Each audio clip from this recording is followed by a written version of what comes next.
Summer is here, indicating the hopeful end of the eventual unprecedented coronavirus pandemic. Particularly, this past year has been difficult not only for people's mental health, but their physical health as well, as indicated by a study conducted in Saudi Arabia on posture during the pandemic lockdown, which found that the lower back, neck, shoulders, and thoracic area were the most highly affected. As the world continues to digitalize, working from home will only become more common, which will lead to long hours at desks, which will seriously detriment the posture of the overall population. Which is why research into improving postural correction and identification algorithms is of utmost importance to us. Specifically, in order to accomplish this, it is best to look at current work in the field and then to look into improvements in these algorithms and practical applications of proposed ideas on how to build new applications that will do something that is not currently established in the industry. The main question that needs to be tackled is how can we improve postural correctional algorithms? And that is what I'm going to be looking at within my entire project. But if I want to answer this question, I must look at more nuanced topics separately in order to get an idea of the bigger picture when all of the different pieces are combined. Now, how can we better understand the current widely available algorithms? Well, to understand the algorithms themselves, we first need to understand what correct posture is. So, posture correction in the modern age is conducted via pressure sensors usually, and you can see why through the images here. Here, the sensors would normally be placed at the back and would correspond to somewhat the chair in the situation. And the sensors would kind of see whether or not there's support for the lumbar spine, the lumbar discs, and whether or not the human is perching, as could be seen by sensors on the back not being triggered or even sensors on the bottom side. Whereas if you're sitting correctly, the sensors will all have um, a correct pressure. And this is due to the fact that irregularities in posture are very transparent in everyday activities, as seen here. And sensors are able to pick up on imbalances in the human posture at key points, and that is compiled into data and analyzed for further review. When I use computer vision in the future, I will also be looking at specific key points, and key points are really the best way for us human beings to be able to recognize postural defects on the inside of human beings from a picture of their outsides. However, I specifically, as stated, want to look at computer vision rather than sensors. And the main reason for this is that machine learning is a method of data analysis that automates analytical model building because it is a branch of artificial intelligence based on the idea that systems can learn from data and make patterns on their own with minimal human intervention. When looking at sensors, there is a lot more work needed to be done by humans, not only from the people who are actually analyzing the data, but also the people who must collect the data. And that is actually a huge part of why I decided to go with computer vision. Now, computer vision, it basically utilizes computers and they take in signals, whether it be through images or sounds, and then basically look at that in order to create data. So when we look at sensors, the user would have to have a very large setup for the sensors as well as have to already understand a lot about posture in order to have them. Whereas for users who will be using my computer vision models would be basically able to test out whether or not their posture is correct simply from the convenience of their own laptop camera because of the power of computer vision. So I began my work by viewing online machine learning models by which to create my initial algorithm. My goal was to test the efficacy of available models and how far these models could be taken for the purpose of my own research. This led me to Always AI and discovering the concept of pose estimation. Pose estimation is a very common branch of machine learning that plots key points to joints and other key features, as I stated before, which even sensors do. In looking into this branch, I found Always AI, and this is a model development platform and will be mentioned very frequently throughout this project. And I found that there had been previous work done on this platform in combining pose estimation with posture detection, basically having pose estimation so that it could be seen from all parts of the body. So even if you're only looking the shoulders up, the pose estimation still works. As such, when I made my own Python program, after first testing Always, as you see in the image here, it's a very basic, just facial recognition algorithm. I tested it to create an actual um, posture correction algorithm.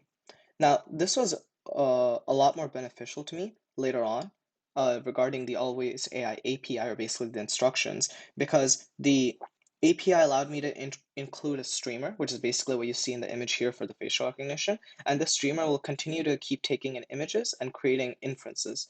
And those inferences will show you the of what the machine learning model is basically doing. It's saying that there's a 98.78% chance that that is a human face. So the most important additions that I made to the existing API within my own work, as you can see on the image to the right, there were three main things that I did.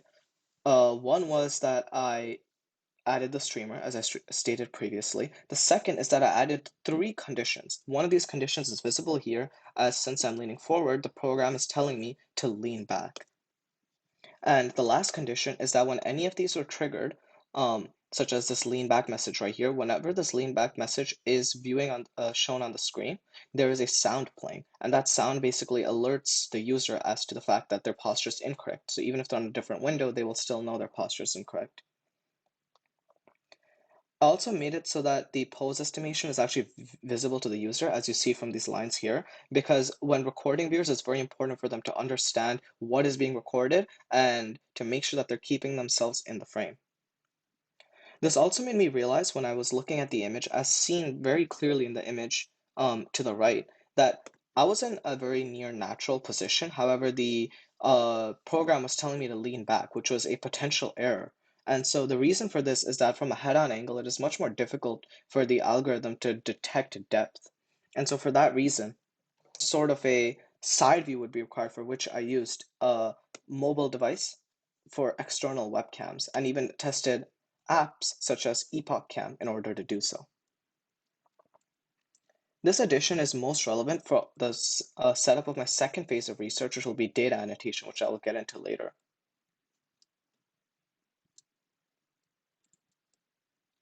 So as you see in the image here, what is going on is that we have the same posture as the image before, but what is actually happening is that this is from a side view. And so you can see that even though I felt I was in a natural position, my head was actually tilted pretty far forward, which is what caused the lean back message to occur in the first place. And so that is the reason why side views are so much more effective. But is this only for the lean back position? No, because if you see, then it's also for when you are tilting your head forward, which is telling me to lift my head up. And from a front view, I'm in mostly natural position. But from a side view, just looking down onto my phone instantly triggers up the lift up your head message, which means it is more effective. And finally, this occurs in the greatest degree in the slumping position, because I had to be in a very unnatural position when slumping head on. However, from the side, when I slumped, it was much, much more accurate. So when I was looking at this, I realized this was one of the major flaws of current posture correctional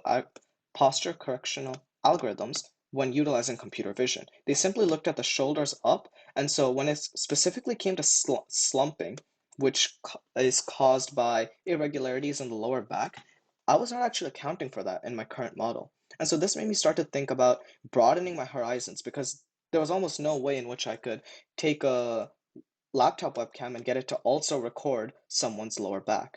And so that's when I found out that there's actually a connection. Um, there's actually a connection between the different sorts of postural defects and the different parts of the back, which means that I must try to isolate something regarding a part of the back and then try to connect that to the shoulder to upper body. And the main way that I found to do this was using the schematic gnathic system, as you can see here. The schematic gnathic system was something I actually discovered, as seen in the image on the right, that I found to be particularly useful for my project. And the main reason for this is that the reason why I took up this project in the first place was to look at postural defects, specifically within thoracic and lumbar spine. And so in the image on the right, you can see, in comparison to the image on the left, the thoracic spine is more rounded because of weaknesses in the lumbar spine, because the lumbar spine is going further in. And what that causes is that when you have your thoracic spine to be more rounded, it causes the muscles in your vestibular jawline to actually relax and sort of contract, meaning you have a worse jawline. And so that is actually really important for its implications, not only for your health for your back, but also for the health of your jawline, which is also why a lot of times people with jawline disorders often actually have to fix their posture in order to fix their jawline. This gave me a base for which to create my own machine learning model, because now I found something, the schematic gnathic system, that had not previously been tested for correctional algorithms. The best way to document this change is to show the images from the algorithm I previously had to the algorithm I would make. But before I move on, I have to look at what exactly is model training, because that is what I'm going to be going into. Model training is basically the image at the bottom where the model would first create a prediction, which is the blue line. Then it will look at the loss or the red arrows and see how it can best minimize those losses throughout its continuous iterations. And so once the model is finally done, it would go from the image on the left to the image on the right.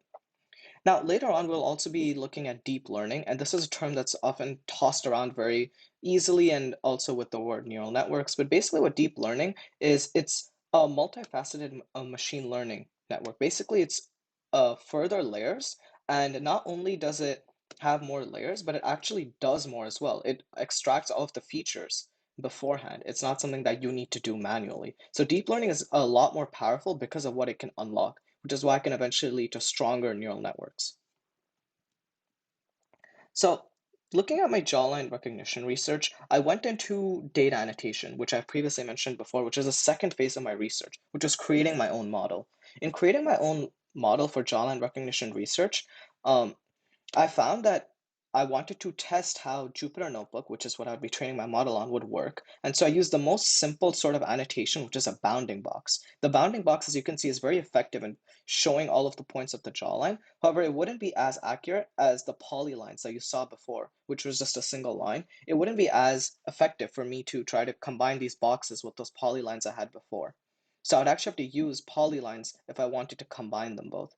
The issue is I was not able to get to that point, however, because of hardware limitations that I faced, due to the fact that when you're training a model, there's a lot of things that need to be taken into account, including batch size. Batch size is effectively the amount of samples that the model will iterate through when it's looking for loss. And so when the program told me I have an estimated batch size of 0, that meant I did not have the computational capacity to be able to run the model training in the first place. Now, this was the greatest obstacle that I faced in my research, and is what actually caused me to have to pivot the role of my research into something that goes more along the path of deep learning, which I mentioned before. And the reason I went into deep learning is because after machine learning models, after training that model, the next logical step of the model is to inference, which basically means is to be used in practical applications and then create useful output. So I actually decided to look into deep learning and neural networks because they will also show me how inferencing works. And so that's how I could further progress my work in the future. Now, how would I do this? I would do this using regression-based methods. This is because not only are these the most commonplace, they're also the only ones that I would be able to use to combine landmark detection with pose estimation. But how would I do that? That would be done through cascade regression.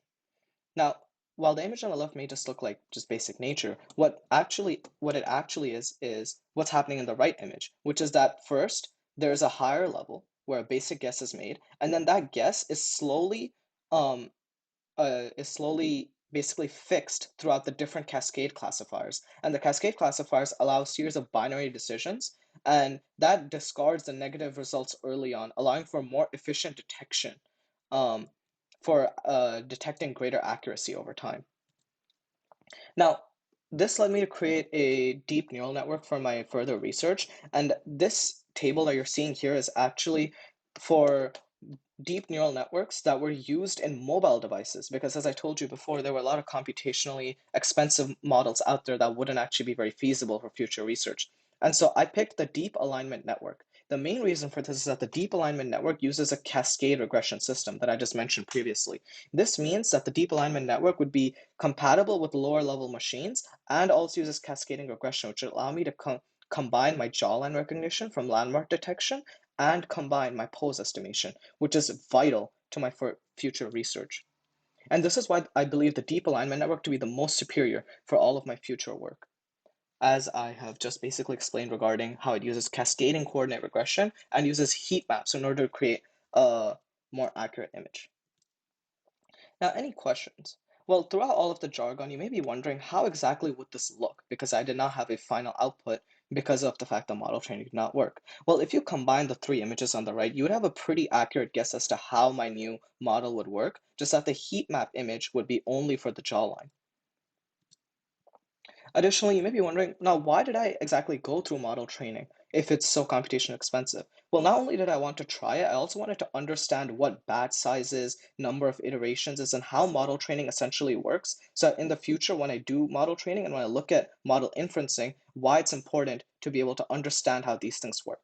Another thing is that, do you regret not using sensors? Well, actually, no, because as you can see here, sensors are really bulky. And additionally, when I look at the schematic matrix system, I would not actually be able to use sensors to detect that. So by using the schematic matrix system, I've actually bypassed a weakness of my program and used it as a strength of my program, because now looking at the schematic matrix system can only be done via computer vision, which is extremely important and is what actually gives greater significance to my work. Now, another thing that you might be wondering is that, well, how is your work important? The main reason why my work is important regarding posture correction is to raise awareness. When people can constantly check themselves and raise awareness as to how their postural health might be deteriorating, they'll be more likely to look out for help as well as just keep their posture in mind. As a lot of times people are able to just fix their posture by keeping it in mind over time or making slightly more minor changes compared to the very major changes that you can see from using sensors and braces and etc. And so for these reasons, I find that my work throughout the year has been particularly rewarding in understanding computer vision, as well as the connection between different posture corrections, such as the somatic gnathic system, as well as the thoracic and lumbar spine. And so that is what actually allowed me to be able to move this far and create even greater questions as to how I can proceed in the future with greater hardware as into using the deep alignment network for computer vision and postural correction. Thank you for watching.